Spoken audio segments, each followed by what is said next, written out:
Hi guys, welcome to Bloomerang Podcast. My name is Agle and I'm very excited to introduce you today to Tosin Oshinowo, who is a Nigeria-based designer and architect, and her work Freedom to Move is included in the Style Cards Vol.2. So we will be chatting about her inspirations, about her career, and all the other interesting things related to design. So let's dive in. Hi, Tosin. I'm very excited to have you with us. Would you mind introduce yourself a little bit to our listeners? So my name is Tosi. I guess I would consider myself first an architect, before a product designer. Maybe because that's how I have come to find myself in this space, and it's really been instrumental in my growth story.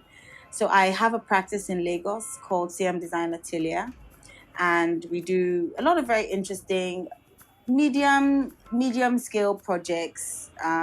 We have a very strong kind of aesthetic on Afro minimalism. Materiality plays a lot in my work as an architect and also in my work as a product designer. I also have a furniture company called Ile Ila, which means House of Lines in my native language, Yoruba. And it really was, I guess, is my exploration of a very kind of modern chair, but with some very African idiosyncrasies, particularly the materiality, the color, the woods that I used. And it's really been an opportunity for me to fuse my understanding of my local culture and my very modern upbringing, which was to go to university in the UK and also practicing in Europe. Yeah, and I guess that's it. So I'm an architect, I'm a product designer, and I'm very interested in creating elements of culture. What's the secret to navigating the male dominated world of architecture? I think, whether it's the furniture company or practicing as an architect, it is tough. Um, but you know, people do say you're not thrown what you can't handle as well, and it never comes in, it doesn't come in a concentrated dose. It's little bits, and you learn as you go along. Practicing as an architect, going to a building site and having to give instructions can be quite challenging, but I've realized that it's gotten easier because ultimately, competence shines over gender at the end of the day. The longer you're in the game, the more experienced you are, the more people respect the value you bring, the easier it is to move. The most difficult bit is the beginning. So I've gotten to a stage now in practice, whether it's with my furniture, with my architecture practice, that I don't even need to sell myself when I get into a room because they know who I am before I get there. I know that's not the case for everyone, but it was an uphill struggle. It was a constant at the very beginning, always trying to ensure I put the work forward.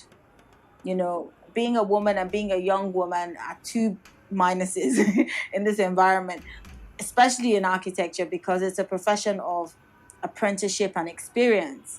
So they're more likely to trust an older person and an older man than a younger woman.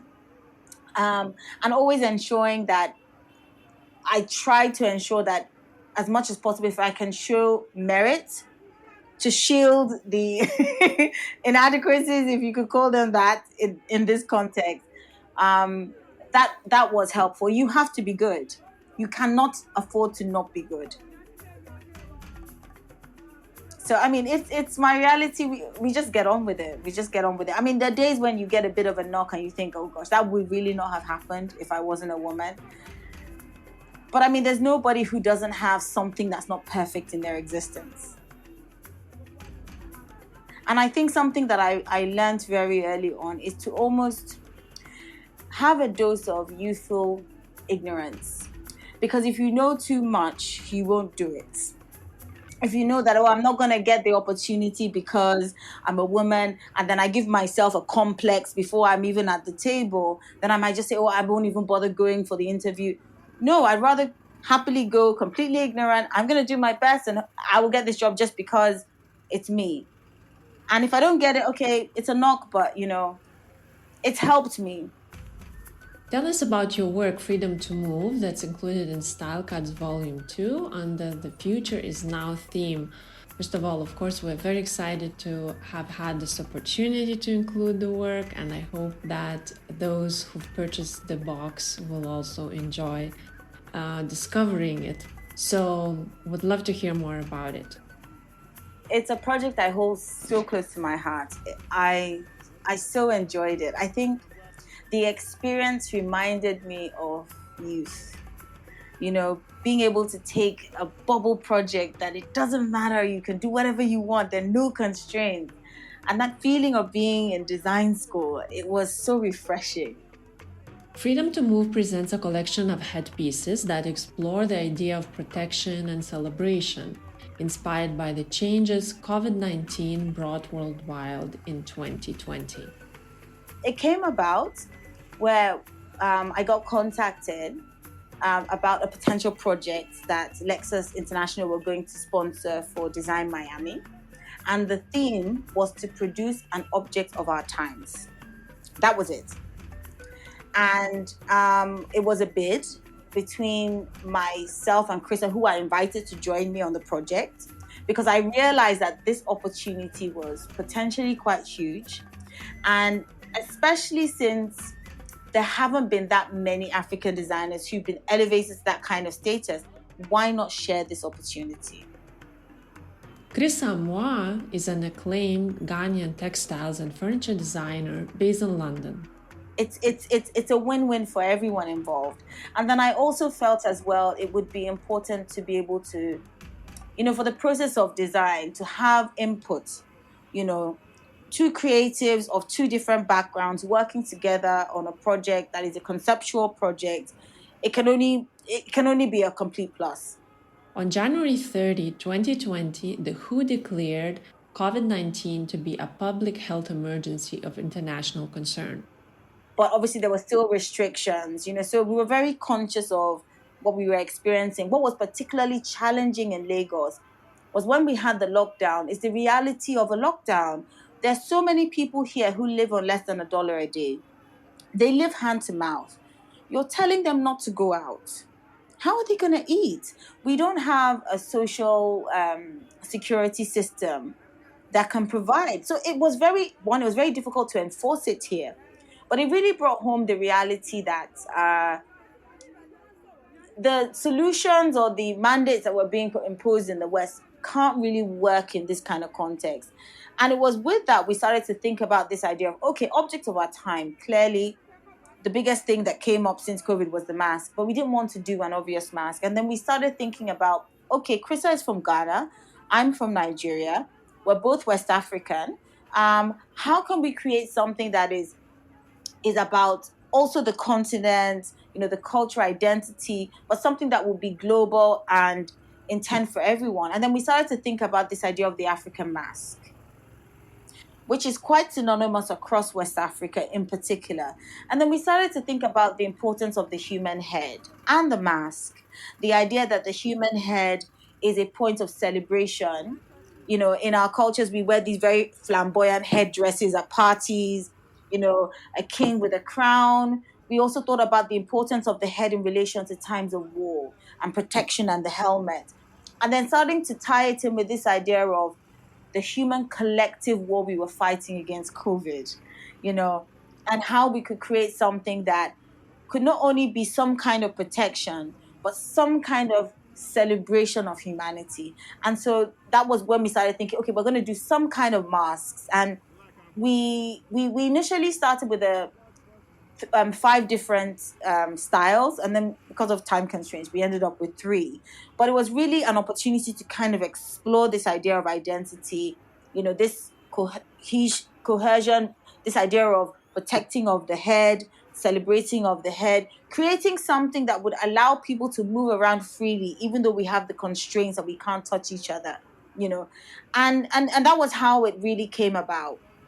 And it was a really exciting prospect. So we decided, at least conceptually, that it would be a mask. And then we started to explore how can we now tie this in with elements of our culture that really show, and bring this idea of identity out. Because there's so many typologies now of masks. you know.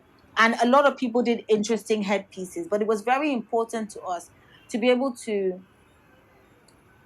honor our cultures. I think that was really important for us. Because like I said, this was an amazing opportunity, and we wanted to make sure that when we were done, people would notice. The design journey from sketch to final production took place during the numerous lockdowns and restrictions that happened in 2020. What was your biggest challenge you two faced with this project? But we had the major challenge of how to actually get these all done. We had from September when we were told. Krista came to Lagos in October, and then we had a lot of the political the social unrest with the NSAS movement in Lagos, which is not far from my house. And then we had another lockdown, and Krista got stuck here. So, and it was all within this period that we were brainstorming and thinking about what we would produce. And then also the reality that all the people we worked with, most of them we never met, which I thought was really fascinating.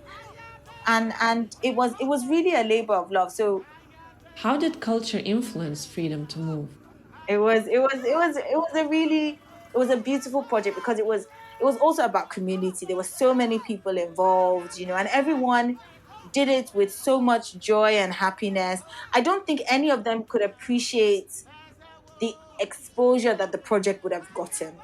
But I think our title was to suggest that the masks would allow you the freedom to move, because COVID had been the constraint. If there was no vaccine found and we had to walk around with masks, wouldn't it be best for them to be a celebration of our reality? I think that was how we thought about it. If we're gonna have to wear masks, let's make them elaborate. What does the design scenery look like in Lagos? So Lagos is really at a very, I would say Nigeria in general is at a we're at a very interesting time. Creatively, there's a lot happening within the creative space: design, fashion, music, film.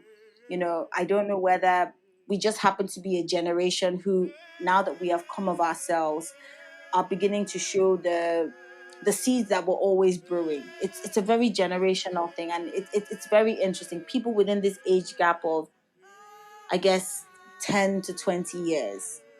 There's a lot happening. There's a very big interest locally. There's a beginning to be a big interest internationally. The quality of the work is also very diverse. You can't say you can't say the work that is coming out, and I'm saying this as a community now. You can't say the strong work that is coming out of Nigeria and Lagos in particular. You can't say, oh, this is their aesthetic or their language.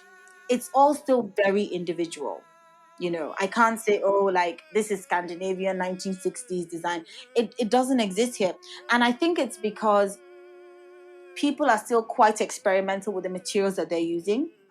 Maybe also because we don't have the freedom of having so much choice. People have really pushed the boundaries of what they can produce with the materials that they find. And I think also because we don't have advanced infrastructure in terms of manufacturing. People still deal directly with artisans to get things done. So in the case with my chairs, I literally sit with my carpenter and I'll design something and he will tell me, oh, this can work, that can't work because he can't do this joint. He doesn't have very complicated machinery, but within those confinements, we're able to come up with things quite flexible. And it's literally because we sit together in his workshop. There's a very good relationship with a one-on-one when it comes to design here. Whereas if I was designing in Europe, if I didn't have the skills or the connection to a big or a big manufacturer, I a lot of this will stay in my head. The cost even to do a prototype will be so expensive. Here, it's not. So that flexibility, even though it affects us because when it comes to mass production, we struggle. But to be innovative and to be able to create things and push the design, it's easier in this context, as long as you're working with the materials that are available to you here. You mentioned that you aspire to create design resonates with culture. Could you expand on this a little bit and share why is this important to you? I think I'm going to just speak specifically to fashion, maybe because fashion is a much easier kind of genre to push internationally. Fashion has done very well here. There's a lot that's happening in the realm of batik. We call it adire, which is like the dye, the dyeing pattern on fabrics. And in the last 2 years, a lot of people have been doing very interesting things that, again, like I mentioned at the beginning of the interview, it's about being able to elevate your culture to a modern international standard where anybody feels, wow, I can wear this. And there are two brands that I think are doing extremely well. There is Nkwo, NKWO, and there's one called the Dye Lab, DYE Lab. And also there's a lady called Makio who has had a design line for a long time, and she actually was the first person who started this idea of using the dyeing for the fabric and actually being able to produce it locally. Because again, when you think about the fact we don't have local industrial kind of fabric generation, but the dye fabric is stuff that on a small scale can be controlled and gives you the flexibility to really be creative. And it's very exciting to see what's happening in that space. I think that's something that I think people will start to notice and want to buy more. Now, of course, it depends on obviously the time of year. These would be clothes that can only really be worn in the summertime, particularly in Europe. But I don't see how these would not be brands that some of the bigger department stores with time would want to stock. So, thank you so much, Tosin, for being with us. I hope that those who listened to this talk enjoyed it. You can find out more about Tosin's work, of course, on her website and on our latest blog post. So check it out on caroline.com/blog. Till the next time.